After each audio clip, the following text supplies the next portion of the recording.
Gentleman Fairfax, Mr. Plum. Mr. Speaker, I rise for a point of personal privilege. Gentleman may proceed. Mr. Speaker, ladies and gentlemen of the House, when I came here first in 1978, a goodly number of the members of the House smoked. I don't know how many of you smoke, but fortunately none of you smoke on the floor. But back then it was a common practice to have members smoke. And Mr. Speaker, you may remember the gentleman from Hopewell, Delegate Mark, sat over there next to the center aisle, and he'd get his big cigars out. There'd be a blue haze holding over this room very commonly, a lot of smoke. And you know, I don't know why it is, but this week I've been thinking about that blue haze. I've been thinking about that smoke as I hear the increased number of speeches about this Medicaid expansion.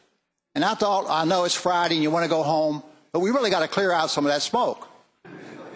Mr. Speaker, ladies and gentlemen of the House, we continue to hear, with all due respect to the gentleman from Suffolk, about wanting a clean budget, that Medicaid expansion shouldn't be part of a budget. But I would ask you, please, how it is the case that you can take essentially a $2 billion program, $2 billion worth of spending, and assume somehow you're going to do it outside the budget. Well, if we propose such a thing, you would think it would be absurd. It's a fundamental part of our spending program going forward. And I appreciate the enumeration this morning of the increases in the budget that we've heard that are coming about. But you know what? If we dealt with Medicaid expansion realistically, those numbers you heard read out would be significantly higher. Because some of those numbers, like that money to cover hospitals, is simply to cover the fact that we're not willing to take the program that's designed to respond to that need. So should Medicaid expansion be part of the budget? If it's not, you don't have a budget, you have a storybook.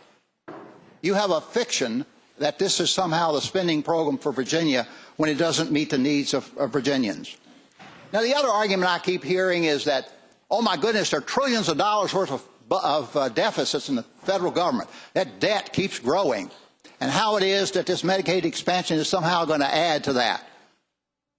You know what I don't hear you talking much about, and I've only heard it mentioned on the floor twice, one from a member on both sides of the aisle, and it is the fact that the Affordable Care Act enacted 21 new taxes. That was so offensive to your friends up in the House of Representatives that they tried 44 times to repeal the act. But I understand why you're not talking about the new taxes in terms of Medicaid, because it would disprove your theory that this somehow adds to federal debt. Medicaid expansion is paid for within the system. It does not add to the debt. It's essentially a self-supporting program. But what it is now Virginians are going to pay about $2 billion in taxes that are going to be shipped off to Washington. We're not going to ask for that tax money back, but what we're going to do instead, as you heard this morning, we're going to put $180 million of general fund money into the hospitals. We're killing Virginians three ways. We're letting the federal government tax them. Two, we're not asking for our tax money back. And we're taking the general fund tax money and covering our lack of willingness to respond to the needs of Virginians and what we need to be doing in Medicaid expansion. That's a smoke screen that, ladies and gentlemen, when the public understands better, there will be some efforts to try to explain it away, I'm sure. Now, the idea you can't trust the federal money. Can't trust the federal money? Well, take a look at that budget you're looking at now. It's essentially 20% federal money. Highway building, we take the federal money all the time. We build our planning around our highways and so on based on how much federal money we're going to be getting.